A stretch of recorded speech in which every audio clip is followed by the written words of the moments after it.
for checking out Will's Ways to Weight Loss and other fitness tips. Today I just want to quickly go over some kind of point form exercise facts and tidbits of information to hopefully enlighten you, educate you a little bit. And so I'm just going to go quickly through them in kind of point form in just a couple minute video here. So some of them you might know, hopefully some of them will be new to you.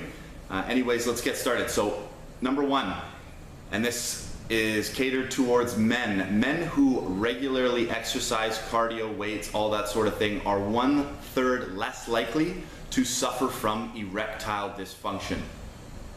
2, those who suffer from depression, it's scientifically proven that a regular cardiovascular exercise can lessen the symptoms of clinical depression.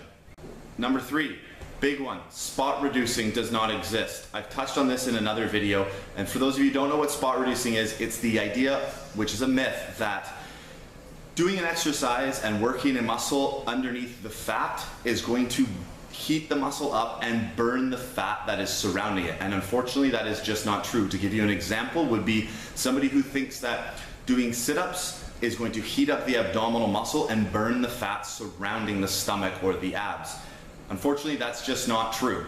Okay, so that leads on to another point. Point number 4 is that for a lot of people, the first place that you put on weight is often the last place that you will lose it. Meaning a lot of people notice after Christmas or Thanksgiving or a vacation, they start to put on a little bit of pudge. It might be on the face, sometimes it's on the arms, sometimes it's on the belly. That is usually, and it sucks, but it's usually true that for most people, the first place that you put on the fat is A, one of the last places you want to put on weight, and B, it's one of the hardest places to remove it. It's usually, like I said, the face, the arms, and the abdominals, and specifically the lower abdominals. So don't falter and don't let that happen, because it can be the hardest place to burn it.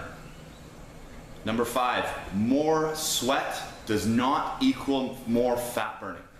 Now, this is because this will also tie into my next fact, but a lot of people think if they're working out in the sun, if they're working out in a hot environment, they're sweating more, that means they're working out harder and they're going to burn more fat. It just doesn't correlate that way. The sweat is a way for your body to cool itself down, right? So when you got out of a pool and you're wet from the water and you get out and there's a bit of a breeze and it cools you down really quickly and you might be a little bit cold. That's exactly what your body is doing. So it is in no way correlating to you actually losing fat. Now, a lot of people will go and they'll go, well, I've done hot yoga. I've worked out in a steam room. What about those boxers that always, work out and sit in steam rooms and saunas? What they're losing is water weight. You're losing sweat, but you will replenish that by drinking more water, and you'll put it in, and you'll basically put that weight back on. So you can weigh yourself after. You might feel like you've lost weight, and you have, but it's not fat.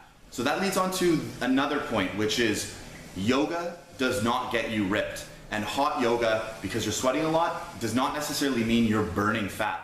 Yoga is terrific for balance. It's terrific for strengthening and functional muscles and lengthening your muscles and all of that, and flexibility. But because you're not really getting your heart rate up that much, you're not actually burning that much fat. You are doing great things for your muscles, but the people who do yoga, yogis who are in terrific shape, unless it's genetics, they are also doing weightlifting. They are also going into the gym, and they are also eating great, and they are also having a cardiovascular program and a balance of everything. So don't think that yoga is going to get you ripped by itself. And don't think that hot yoga, because you're sweating a lot, tying into the point I was talking about before, is burning a lot of fat. Again, sweat is a way for you to cool down. It does not necessarily correlate to actual fat burning. This is a good fact, and a lot of people will like this one. Coffee has its benefits, especially when talking about exercise. Coffee can actually help your lactate or lactic acid pain threshold.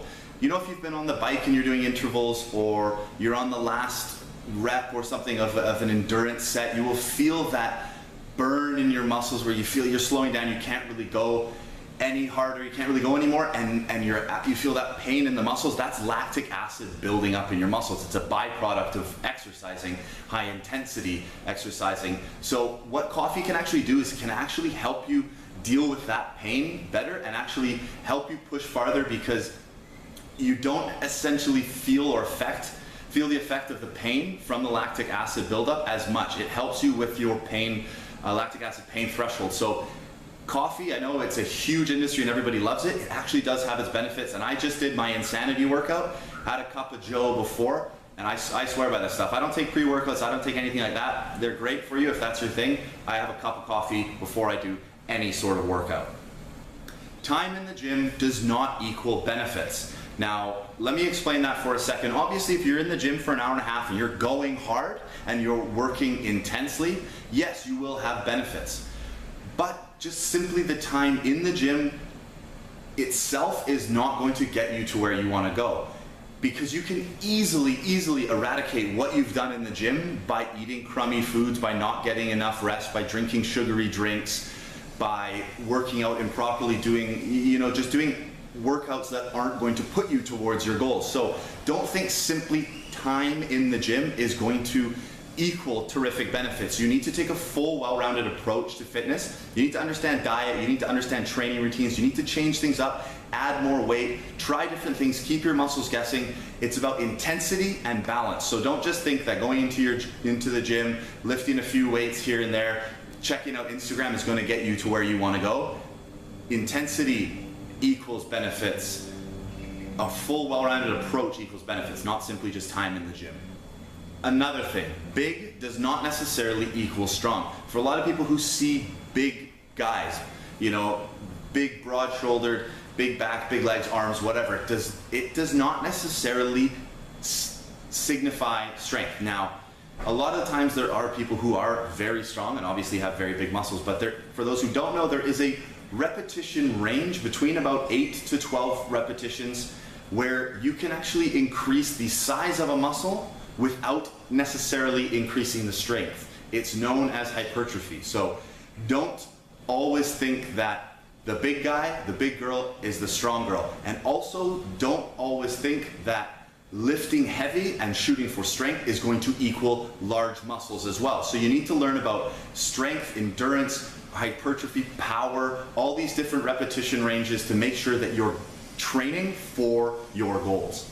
Okay, so that's just a few bits of information in a couple of minutes that hopefully, I'm sure you knew a few of them. Hopefully a few of them were new for you, and it's just a way for you to get some quick little bits of information and always be progressing, always be adding to your workout, to your diets, to your training regimes, everything, and always be taking steps towards your goals. It's about progress. So thanks again for watching this. If you want to learn more about the Fitness Travel Freedom philosophy, the Fitness Travel Freedom team, why it is I'm doing these videos, click the link below and it will have a place where you can submit your information, submit your email only, and I'll send you a couple emails and we can be in contact. And who knows, if you're ever in the Playa del Carmen area where I am currently, we can link up, go for some coffee, grab a workout, something like that. I love connecting with like-minded people. So click below, subscribe as well. Thank you for watching Will's Ways to Weight Loss. I'll talk to you guys soon.